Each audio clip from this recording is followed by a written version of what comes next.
Good morning. First of many videos, I'm sure. Hope you're all holding up pretty well, and I miss you guys.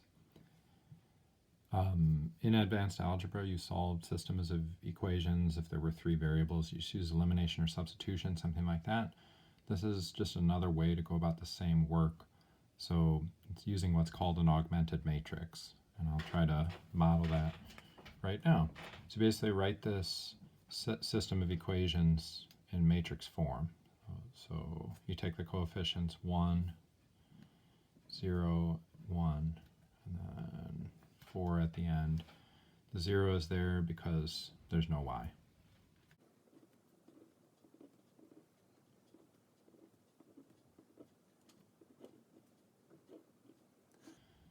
So this is what's called an augmented matrix. If you want to, you can put a line there. It essentially represents the equal sign.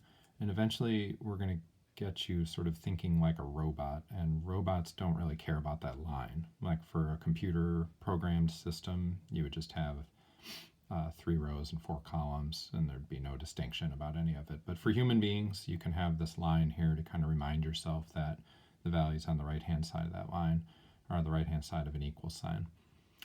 Now, the process of solving this system, it's going to involve creating zeros in select places, and it'll make more sense once it's done, but I'm basically going to try to zero out that 2, that 1, and that 6.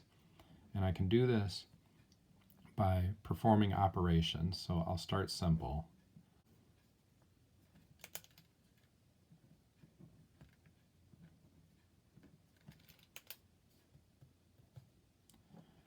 So what I'm doing is I'm choosing to multiply all the values in the first row by -2 because I feel like it.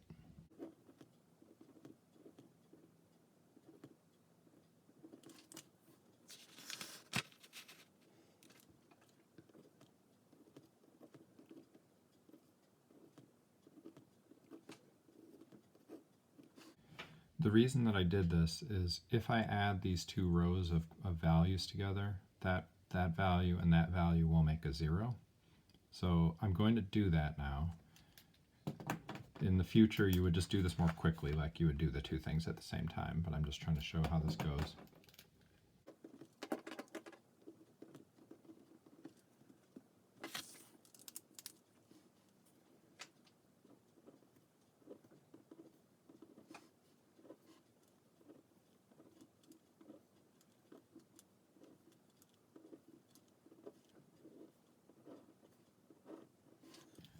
So at this point, there are typically a lot of questions. Like, for example, the first row and the third row are just exactly what they were before. I didn't change them at all. And the second row is the one that I chose to change. So the second row, if you think back, that's what I got by adding the first and second rows from the previous matrix. And a lot of students find this confusing because it's sort of like the second row from the previous grouping, this 2, 2, 4, 10, it's just not there anymore. Now, the truth is, if you were doing this on a huge piece of paper, you could really keep all of the rows and think about them all at the same time, but it's very confusing and not really useful. So what we do is we sort of ditch the rows we don't want anymore. So it's not that this is false or anything, like it's still true that 2x plus 2y plus 4z is equal to 10, but I just don't care about it anymore. So I literally just ditch it, and then I bring in the R1 plus R2 because I do care about it and it's useful. Now, as for why it's useful, that's going to make more sense later. But the goal again was to get a 0 in that spot, and I did that, so I'm happy and I'm moving on with life. And my next target is this one. Okay, so I want literally that number 1 to be a 0. So if I look at what I can do, I only have to pay attention to this matrix now. I don't have to look at what I did before. And if I double this and add it to that, it would make a 0. So I'm going to do that right now, and I'll do them both steps in one. So the instruction would be 2R3 plus R1. Okay, the idea being, again, now I'm going to do 2 things at once. I'm going to double all these entries, so this will become 2, 12, 16, 8. And then I'll add them to whatever those are. Here goes.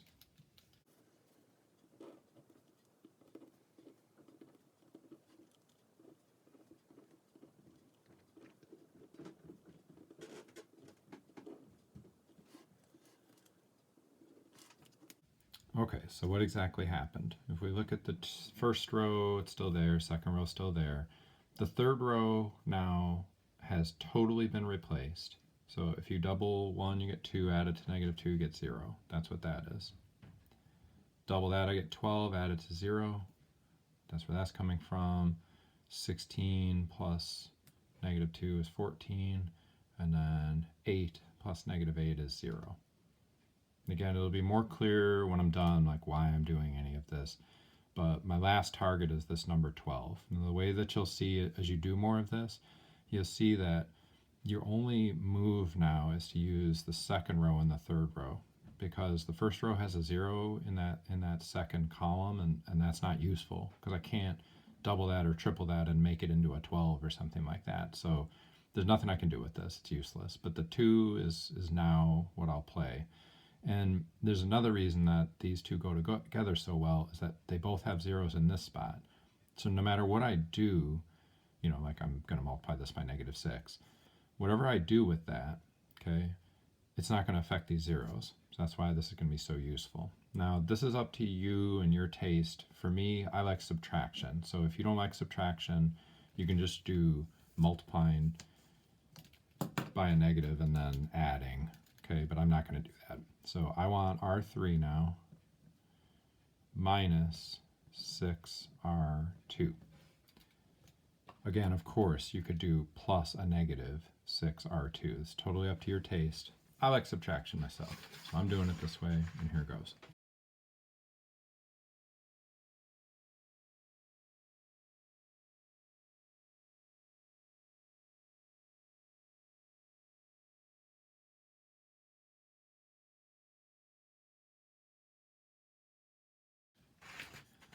Okay, so these we already talked about.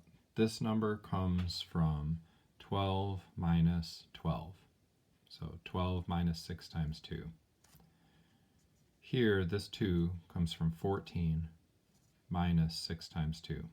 So 14 minus 12 is 2, so I write it there. And then 0 minus 6 times 2, that's 0 minus 12. And here we go.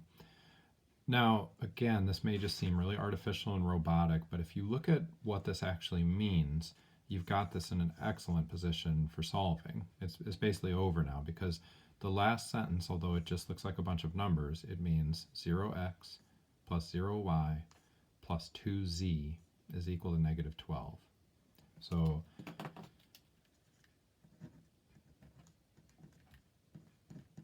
this is basically what it means. It means that 2z is -12, but you can just solve then. So by division, you get z equal to -6. Now, why is that so important? Well, solving the system, you're trying to find the values of x, y, and z that work. And I've found the value of z that works, and now the rest just fall like dominoes. So if you look, once I know that z is -6, I can take that information to this middle sentence, and this reads 0x plus 2y plus 2z is equal to 2. So I can do the algebra on that. You basically just work up the chain to get the total answer. So it'd be 2y plus 2z equal 2.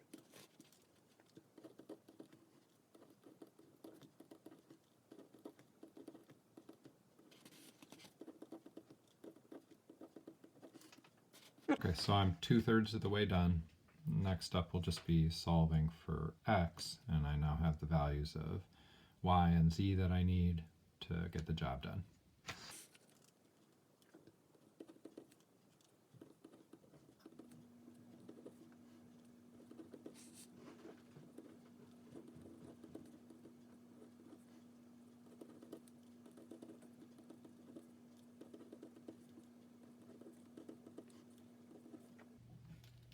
So we say that the solution to the system is these three values, 10, 7, -6. So I'll just write that, solution